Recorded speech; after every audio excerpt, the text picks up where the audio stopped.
Assalamualaikum, salam hormat. Anda bersama saya Haris Ashraf Hasnan, dan untuk pantau agenda reformasi ini kita akan memberi fokus berkenaan dengan reformasi yang sedang dilakukan di negara jiran kita, Indonesia, yang baru saja selesai. Presiden Indonesia ke-8 Prabowo Subianto mengangkat sumpah sebagai presiden dan mula memasuki pejabatnya pada 20 Oktober yang lalu, dan dengan wakil presiden ataupun naib presidennya Gibran, sudah tentu merupakan satu langkah yang besar. Perlu kita lihat bagaimana pentadbiran di bawah Bapak Prabowo ini akan membawa Indonesia ke hadapan perubahannya itu, dan dalam konteks ASEAN-nya, dalam konteks kerjasama Malaysia-Indonesia, termasuk dari segi pentadbirannya bagaimana selepas ini. Jadi saya berbesar hati hari ini selalu bersama dengan kami secara online sahaja. Hari ini bersama dengan kami di studio Dr. Fitra Faisal Hastiadi yang merupakan senior ekonomis ataupun ekonomis kanan di PT Samuel Sekuritas Indonesia, yang juga pensyarah di Fakulti Ekonomi Universitas Indonesia. Dr. Fitra, terima kasih kerana sudi hadir ke Astro Awani di Kuala Lumpur ini. Sama-sama, terima kasih sudah mengundang. Pertama sekali, bagaimana respon dan juga reaksi bukan sahaja market tetapi mungkin secara umumnya melihat Bapak Prabowo memasuki pejabatnya dengan pentadbiran ataupun kabinetnya yang besar itu, dan pada masa sama mengekalkan beberapa individu-individu penting di dalam kabinetnya. Ya, saya rasa ini adalah pertama, dengan kabinet yang besar, artinya ini adalah Pak Prabowo ingin mencapai konsensus politik. Karena memang banyak sekali partai politik, baik itu yang berasal dari yang dulunya mendukung maupun yang sebelumnya oposisi juga semuanya diajak bergabung. Sehingga pada akhirnya Presiden Prabowo ingin melihat bahwa kabinet ini akan melaju mulus tanpa gangguan, ya, tanpa gangguan dari sisi oposisi. Nah, itu adalah refleksi dari kabinet yang besar. Di sisi yang lain, kita juga melihat ada beberapa tokoh-tokoh lama yang masih bertahan, seperti misalnya yang paling prominent tentunya Menteri Keuangan Sri Mulyani yang masih hadir sebagai Menteri Keuangan berikutnya dan sudah serving 3 presidents dari zaman SBY, Jokowi, dan juga sekarang Prabowo. Dan all in all sudah 13 tahun, ya, 13 years. Ya, one of the mungkin the longest serving minister di Indonesia, ya, di minister terutama Menteri Keuangan. Nah, ini menunjukkan bahwa Prabowo sepertinya ingin kemudian meyakinkan pasar bahwa rencana-rencana ekspansi fiskal berikutnya itu masih digawangi oleh figur yang profesional, dalam hal ini Kementerian Keuangan. Dan market dalam hal ini, dalam posisinya melihat Menteri Keuangan Sri Mulyani itu juga masih melihat nyaman, ya, memang tidak ada kejutan, ya, tetapi ya ada kenyamanan. Dan itulah yang menjadi tabiat, ya, atau semangat dari pasar ingin melihat keberlanjutan, bukan keterkejutan. Nah, oleh karenanya figur Sri Mulyani menurut saya untuk di jangka pendek ini setidaknya bisa meyakinkan pasar bahwa ekonomi ke depan akan berjalan dengan baik-baik saja.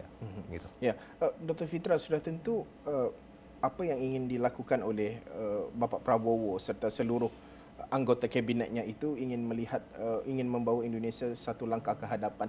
Mungkin apa bentuk pembaharuan ataupun reformasi yang mungkin akan dibawa terutama dalam sudut ekonomi, meningkatkan hasil, ya, pendapatan negara itu sendiri, dan juga pada masa sama nak memastikan bahawa kesejahteraan rakyatnya itu, perbelanjaannya juga berhemah, dan juga pembangunan nak menjadi sebuah negara maju Indonesia itu. Betul. Jadi pertama, kalau kita melihat target ekonomi Pak Prabowo ini sebenarnya cukup optimis, ya. Kita melihat target untuk mencapai pertumbuhan ekonomi 8%, ya, within 3 or 5 years.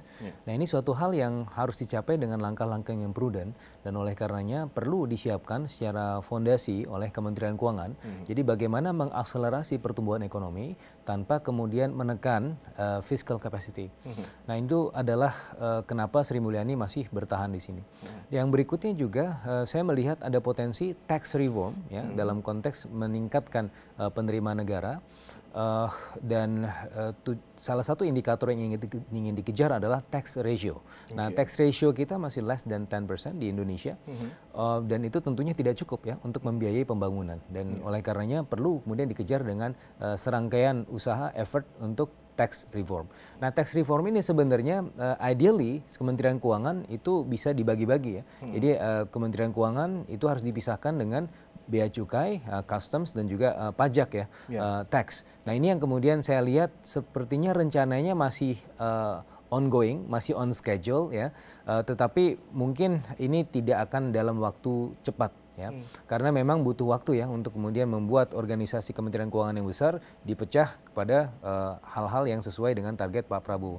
Nah, salah satunya adalah kalau kita melihat Menteri Keuangan ditemani oleh 3 Vice Ministers, betul. Ya, dan salah satu Vice Ministersnya itu Anggito Abimanyu adalah dulu yang juga sempat di Kementerian Keuangan, academician, dan ini diberikan tanggung jawab untuk di sisi penerimaan. Nah, berikutnya saya melihat bahwa karena memang Anggito Abimanyu ini itu juga sebelumnya terdengar santer sebagai chairman atau kepala Badan Penerimaan Negara itu sepertinya akan ditaruh di awal ini untuk mengawal supaya nanti sampai setahun atau 2 tahun ke depan ketika BPN ini sudah dibentuk, kepalanya sudah ada di situ dalam sosok Anggito Abimanyu. Dan kemudian Sri Mulyani di sini menurut saya akan menjadi mentor dari Vice Minister yang akan menjadi minister.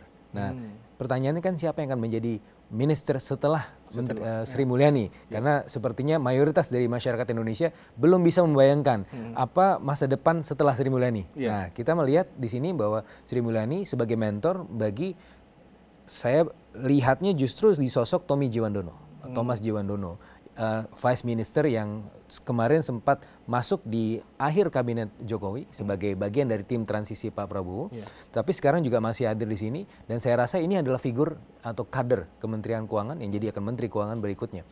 Dan secara kapasitas saya melihat sudah cukup baik, tinggal nanti bagaimana pasar bisa yakin pada sosok ini. Dan oleh karenanya sampai setahun ke depan itu Pak Tommy Jiwandono menurut saya akan lebih banyak tampil di pasar dan menceritakan dan juga kemudian menunjukkan bahwa dia adalah figur yang capable dan memiliki kapasitas. Gitu.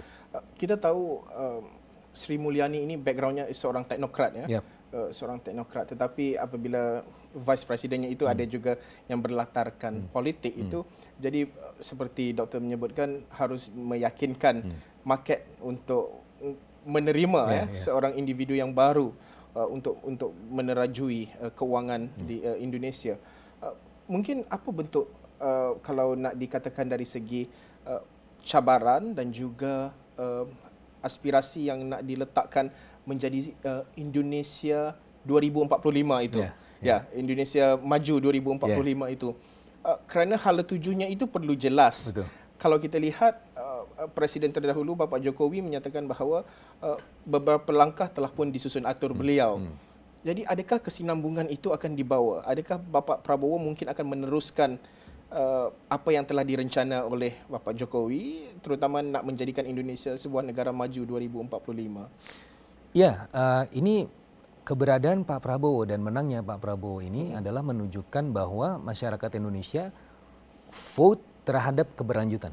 Ya, jadi dari eranya Pak Jokowi ke Pak Prabowo, dan kita melihat bagaimana kemarin unprecedented, bagaimana proses yang berjalan dengan sangat smooth ya, proses transisinya. Bahkan Pak Jokowi sudah kemudian mulai memasukkan calon-calon menterinya Pak Prabowo di kabinetnya menjelang akhir sebagai bagian dari tim transisi, smooth transition. Dan kemarin juga kita melihat ya, meskipun kalau di zaman SBY itu juga ya transisinya ada, memang tim transisi yang dipunyai oleh Pak Jokowi, tapi di sini itu sangat smooth sekali. Sehingga dalam hal ini saya melihat bahwa memang dari sisi roadmap ke depan ya Indonesia akan menuju dan melanjutkan apa yang dilakukan oleh Pak Jokowi. Nah, Malaysia untungnya tahun depan ya sudah keluar dari middle income trap ya. Itu yang diharapkan, harapannya. Ya. Kalau untuk Indonesia itu masih long way to go. Untuk long way to go-nya itu sebenarnya dalam hitung-hitungan di atas kertas itu sebenarnya cuma sampai 2038, bahkan tidak sampai 2045. Karena apa? Basisnya itu adalah demographic dividend. Nah, demographic dividend itu menurut hitungan kami itu habis di tahun 2038. Dan oleh karenanya untuk mencapai itu keluar dari middle income trap by 2038 setidaknya butuh pertumbuhan ekonomi minimal 6% menurut hitung-hitungan saya. Minimal, dan itu harus dicapai dengan beberapa indikator-indikator lain. Seperti misalnya dari sisi jalur ekspor. Minimal ekspor year on year 9,8%. Terus kontribusi dari sektor industri terhadap GDP minimal 25%. Yang mana sekarang Indonesia cuma 19%.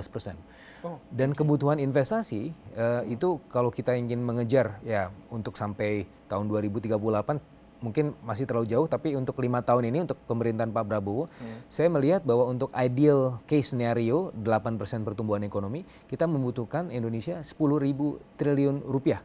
Nah itu suatu besaran yang sangat besar sekali dan untuk dari sisi fiskal hanya bisa membekali 600 sampai 700 triliun. Artinya sisanya sekitar 9.000 triliun itu harus berasal dari luar. Nah, sekarang bagaimana caranya untuk mencapai tujuan-tujuan tersebut? Karena dari sisi capacity kita, fiscal capacity sangat terbatas.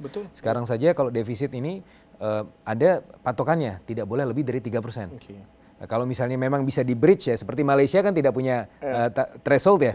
Kalau Indonesia sudah punya mengadopsi Maastricht Treaty, itu maksimum 3% dari GDP. Dan debt to GDP ratio maksimum 60%. Kemarin memang ada usaha-usaha untuk kemudian membridge itu, tetapi sepertinya itu masih mendapat tentangan dari pasar ya. Nah sehingga yang berikutnya adalah yang paling menarik adalah bagaimana Pak Prabowo bisa menghadirkan yang 9.000 triliun itu berasal dari luar Indonesia. Nah makanya saya melihat bahwa Pak Prabowo ini akan sangat outward looking. Bagaimana Pak Prabowo bahkan sebelum menjadi presiden itu sudah beranjang sana, sudah roadshow ke beberapa negara, ke China, kemudian ke Jepang, ke Malaysia, ke beberapa negara-negara ASEAN, kemudian juga bahkan ke Rusia, ke Turki, dan ke Amerika. Nah, ini suatu hal yang menurut saya menarik karena jelas sekarang ini uangnya ada di luar Indonesia dan itu harus direbut dan dibawa pulang. Dan lebih menarik lagi Pak Haris, sekarang wakil menteri luar negeri itu bisa berbahasa Arab dan memang tujuannya adalah untuk kemudian fokus ke negara-negara Arab yang mana petrodolar itu sangat banyak sekali ya potensi investasinya. Nah, maka ini juga unprecedented, Pak Prabowo juga menunjuk wakil menteri luar negeri yang fokus mengurusi negara-negara Arab sehingga bisa menarik investasi yang lebih besar lagi. Gitu. Sudah tentu kalau itu cukup menarik sekali. Ini adalah satu langkah, kalau dikatakan itu satu langkah reformasi untuk membawa perubahan yang lebih baik kepada Indonesia, menetapkan anggota-anggota kabinet dalam posisi yang tertentu dengan mengetahui bahawa potensi yang ada pada individu-individu untuk sama ada nak menarik pelaburan, nak mengekalkan membawa masuk, mengembalikan semula wang di luar Indonesia itu balik ke Indonesia. Tetapi bagaimana Dr. Fitrah melihat bahawa akhirnya pada saat dan juga apa yang direncana oleh Bapak Prabowo ini perlu disepakati ataupun perlu dijalankan secara whole of nation approach. Maksudnya tidak terlalu bergantung segalanya itu all government. Maksudnya semuanya sebelum ini ramai yang melihat all government oriented. Bagaimana mungkin public private partnership ramai orang menyatakan bahawa whole of nation approach itu penting dalam nak membawa nak keluar dari perangkap negara pendapatan sederhana ini. Iya, yang pertama kembali lagi kebutuhan investasi yang besar itu supaya kita same page, 10.000 triliun itu dalam rupiah, dalam bentuk dolar 670 billion US dollar. Besar sekali. Nah, untuk kemudian capai target-target itu supaya jangan semuanya itu dibiayai oleh pemerintah. Itu sebenarnya sudah tercermin dalam beberapa pernyataannya Pak Prabowo sebelumnya. Bagaimana beliau melihat bahwa keberadaan dari state-owned enterprises itu jangan terlalu dominan. Beliau bilang seperti itu. Jangan satu BUMN atau badan usaha milik negara itu menguasai semua lini bisnis. Seperti misalnya Pertamina dikritik, kenapa Pertamina punya rumah sakit? Ya tidak perlu gitu. Terus kemudian ada juga kemarin ada satu BUMN juga kok ini punya aktivitas-aktivitas yang di luar core kompetensinya. Seharusnya itu di spin off, sudah dibiarkan saja private sectors. Nah, itu adalah semangat saya rasa yang ingin kemudian dilakukan di pemerintahan sekarang untuk fokus juga tidak hanya pembiayaan dari pemerintah tapi juga non pemerintah. Dalam hal ini private sectors seperti yang tadi Pak Aris sampaikan, public private partnership menjadi satu patron untuk kemudian pengembangan investasi dan juga pemenuhan kebutuhan investasi ke depan. Di satu sisi yang lain juga ada usaha untuk kemudian membuat state owned enterprises seperti Temasek. Nah, kita sudah ada badannya yang sudah ada kepalanya juga, namanya Pak Mulyaman Hadad, yang mana itu diserai tanggung jawab untuk membuat suatu holding state owned companies, sehingga pada akhirnya itu bisa lebih fokus dan bisa lebih solid ya, membiayai pembangunan dan juga berpartner dengan private sectors. Gitu. Kalau saya nak membawa perbincangan kita ini lebih besar, melihat kepada apa yang ingin dilakukan oleh Indonesia itu mungkin hampir sama juga dengan di Malaysia. Sebagai contoh, di Malaysia itu ada dipanggil sebagai NIMP, New Industrial Master Plan. Kerana kalau kita lihat pertumbuhan di Malaysia ini banyak tertumpu di Kuala Lumpur, di Johor Bahru, di Pulau Pinang. Dan saya percaya di Indonesia juga hasrat Bapak Presiden terdahulu Jokowi juga menyatakan bahawa sebab itulah dipindahkan ibu kota Nusantaranya itu masuk ke Nusantara supaya pertumbuhannya itu tidak hanya tertumpu di Jakarta sahaja, selain isu-isu yang lain juga. Bagaimana Dr. Fitra melihat bahawa pertumbuhan sekata itu cukup penting? Tidak ada kawasan-kawasan yang mungkin dilihat sebelum ini mungkin terpinggir mungkin dipinggirkan dari segi pembangunannya, tetapi pada ketika ini perlu dibangunkan supaya pertumbuhannya itu sekata dan juga nak menjadi negara maju itu on track lah, tidak tersasar dari usaha nak menjadi negara maju itu. Ya, betul sekali. Jadi tipe pembangunan dari Pak Jokowi yang sepertinya akan berlanjut di Pak Prabowo adalah membangun Indonesia, bukan hanya membangun Jawa. Jadi Indonesia sentris, tidak Jawa sentris. Dan itu sudah tercermin dalam beberapa data realisasi investasi yang terkini bahwa sudah ada 50% lebih masuk investasi di luar Jawa. Tapi memang konsentrasinya masih di Jawa, 49%. Tapi setidaknya sudah ada 51% yang berada di luar Jawa. Nah, ini sepertinya akan dilanjutkan berikutnya, pembangunan pusat-pusat atau basis-basis ekonomi baru itu akan berada di luar Jawa. Siapa yang akan membangun itu? Sepertinya ini akan ada semacam pembagian tugas, di mana private sectors itu kan sebenarnya lebih suka Jawa ya. Karena apa? Karena risk appetite-nya di sana. Infrastruktur sudah terbangun. Betul. Dan rate of return-nya sudah jelas gitu kan. Ya sudah, berikan saja kepada private sectors untuk kemudian mendapatkan keuntungan dari sini. Sementara pemerintah bisa membangun yang di luar Jawa. Betul. Sementara aktivitas ekonomi masih ada di Jawa, tapi pemerintah mencicil ya dalam tahun-tahun ke depan untuk membangun Kalimantan, membangun Sulawesi. Sehingga pada akhirnya ketika Jawa sudah jenuh, ya Jawa belum jenuh ya, meskipun Jawa sudah sangat padat, tapi dalam perhitungan kami belum sampai steady state. Masih ada rentang waktu yang tertentu. Nah, sementara rentang waktu tertentu itu diisi oleh private sectors, pemerintah masih bisa membangun di luar Jawa, dan ketika ini sudah jenuh, mereka bisa beralih ke luar Jawa, begitu. Kalau di Malaysia itu kita meletakkan di kerangka ekonomi madani itu meletakkan menaikkan ceiling dan lantai itu perlu sekata. Dalam nak menarik pelaburan itu di peringkat ceiling ya. Dalam pada masa sama ekonomi rakyat pendapatannya itu juga harus naik. Jangan mengejar satu tetapi rakyatnya itu ketinggalan, ataupun nak mengejar naikkan rakyat tetapi pembangunan negara itu ketinggalan. Bagaimana melihat bahawa akhirnya terutama dalam kita membawa dalam konteks ASEAN sebagai contoh, Malaysia juga baru saja menerima chairmanship ASEAN dari Laos untuk menjadi chairmanship 2025 ini.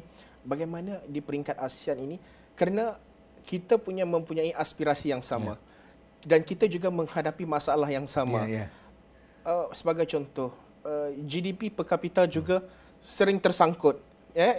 Malaysia disebut perkataan tersangkutnya itu dia jadi stagnan, susah nak naik.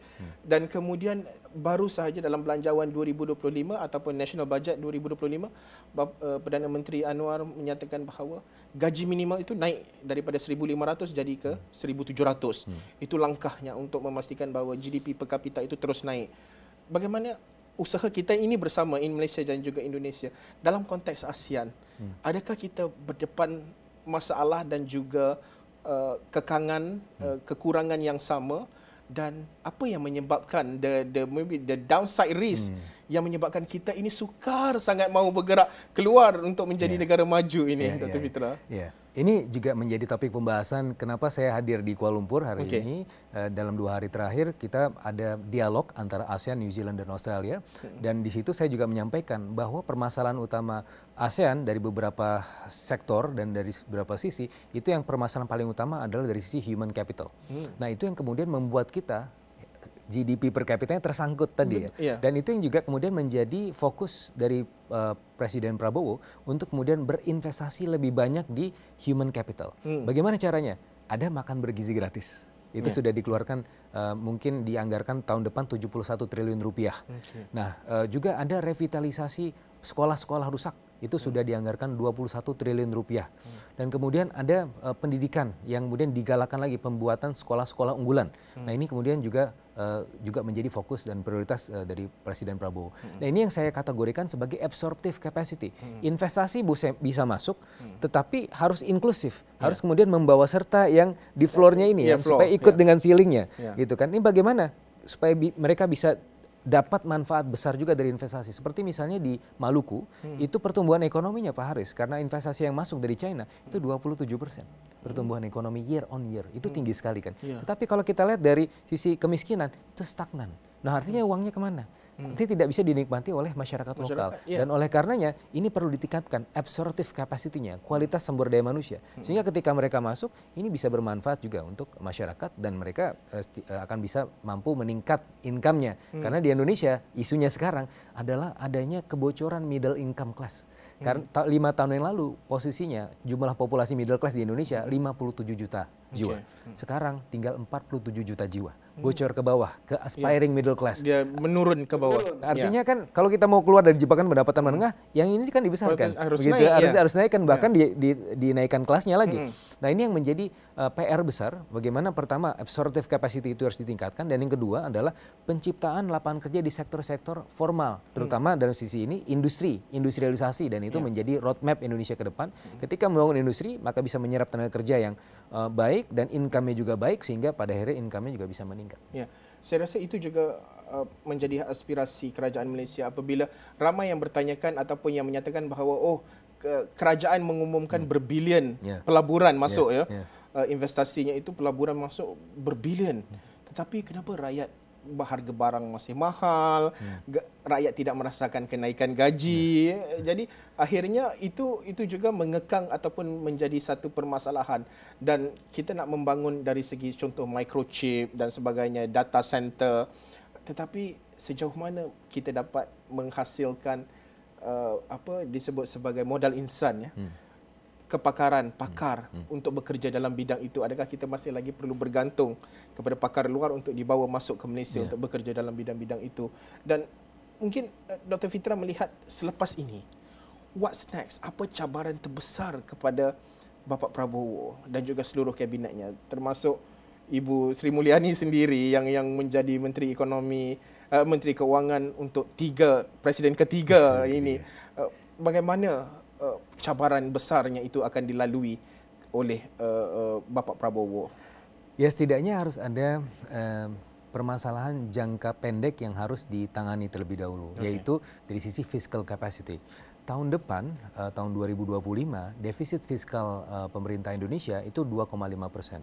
Nah, revenue-nya kalau dari sisi triliun rupiah 2.996 triliun, dan itu mayoritas berasal dari pajak 2.490 triliun. Nah, ini kemudian yang harus diperhatikan adalah bagaimana supaya penerimaannya ini tetap gitu ya sesuai dengan yang dicanangkan. Karena kalau kita melihat di tahun ini saja, tahun 2024 sudah ada banyak sekali shortfall dari sisi penerimaan itu. Sehingga tahun depan prediksi saya akan ada shortfall juga antara 100 sampai 200 triliun dari sisi penerimaan yang berpotensi meningkatkan defisit. Itu baru dari sisi penerimaan, belum dari sisi belanja. Belanja ada potensi meningkat lagi karena yang sudah dianggarkan misalnya IKN, Ibu Kota Negara, Ibu Kota Nusantara, itu 143 miliar rupiah. Itu kecil sekali. Pasti akan ada tambahan ya minimal 20 triliun. Dan belum lagi ada kementerian-kementerian lain yang juga memiliki aspirasi untuk menambah anggarannya. Sehingga tahun depan bisa saja anggaran kita itu mendekat 2,9% dari GDP ya, hampir sampai ke batas atas yang diamanatkan oleh Undang-Undang Negara 17 tahun 2003. Nah, ini menjadi tantangan yang di jangka pendek Pak Prabowo bagaimana meyakinkan market terutama foreign investors. Karena ketika foreign investor melihat dari sisi fiscal capacity kita yang selama ini sudah dipatok di 3%, itu kemudian hampir membreach 3%, tantangannya adalah akan ada potensi capital outflow, terutama dari bond market.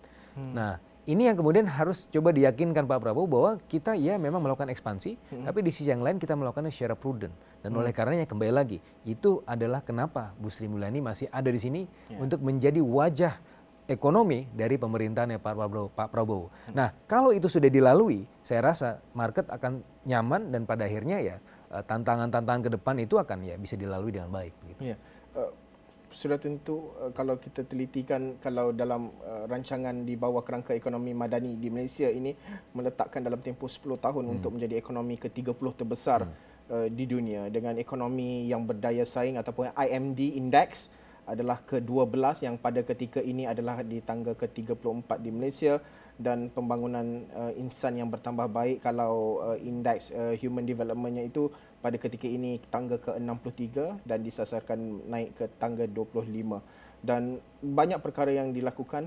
Prudent menyebut berkenaan dengan prudent itu sedikit tata kelola yang baik ya, pengurusan yang baik dari segi fiskalnya itu. Akhir sekali bagaimana Dr. melihat bahawa fiskal dan monetary itu perlu berjalan seiring bersama dan pada masa sama nak memastikan bahawa kerana Perdana Menteri Datuk Seri Anwar Ibrahim selalu menyebut tata kelola yang baik, dan ini juga menjadi aspirasi dan juga hasrat untuk memberi keyakinan kepada investors bahawa pengurusan keuangan yang baik itu akan menjadi cerminan kepada pertumbuhan ekonomi yang jauh lebih baik. Ya, betul. Jadi memang policy mix antara monetary policy dengan fiscal policy itu menjadi suatu kemestian ya untuk bisa membuat pertumbuhan ekonomi menjadi lebih sustainable. Nah, memang pada dasarnya monetary policy itu lebih rem, brake, sementara fiscal policy itu lebih gas, expansion gitu ya. Dan ini memang harus seimbang. Untungnya dalam beberapa tahun ke belakang, terutama yang paling kelihatan sekali adalah di zaman pandemi, kita membuat semacam strategi bauran kebijakan. Ada undang-undang negara waktu itu tahun 2020 ya, Undang-Undang 2 tahun 2020 itu yang membuat satu prinsip bauran kebijakan kalau misalnya pemerintah menerbitkan obligasi itu yang standby bayarnya adalah Bank Indonesia. Dalam hal ini untuk membiayai negara perekonomian yang sedang sakit pada saat itu kerjasama antara dua pihak itu sangat dibutuhkan dan itu terjadi dan terbukti ya selama beberapa tahun ke belakang. Dan bahkan menurut Undang-Undang Independensi Bank Indonesia dari tahun 1999 itu memang pada awalnya itu Bank Indonesia ketika dia independen, dia terlepas dari Kementerian Keuangan, dia masih mencari-cari bentuk. Setidaknya sampai tahun 2006 baru saya melihat adanya koordinasi yang jauh lebih efektif antara Bank Indonesia dan juga pemerintah. Dan dalam hal ini karena sudah lebih dari 1 dekade dan bahkan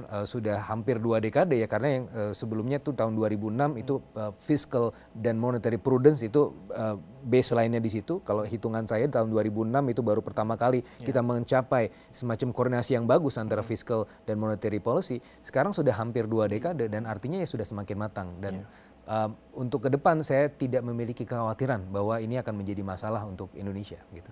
Ya, terima kasih Dr. Fitra Faisal Hastiadi. Berbesar hati Doktor hadir ke Astro Awani hari ini. InsyaAllah dari semasa ke semasa, mungkin saya ke Jakarta ataupun Doktor datang ke Kuala Lumpur juga, mungkin kita boleh bersiaran secara bersemuka sebegini, ataupun mungkin selalu juga kita bersiaran secara dalam talian dan secara online saja. Terima kasih Dr. Fitra Faisal Hastiadi yang merupakan senior ekonomis di PT Samuel Sekuritas Indonesia yang juga pensyarah di Fakulti Ekonomi Universitas Indonesia. Sekian saja pantauan agenda reformasi untuk waktu ini. Saya Haris Ashraf Hasnan. Assalamualaikum warahmatullahi wabarakatuh.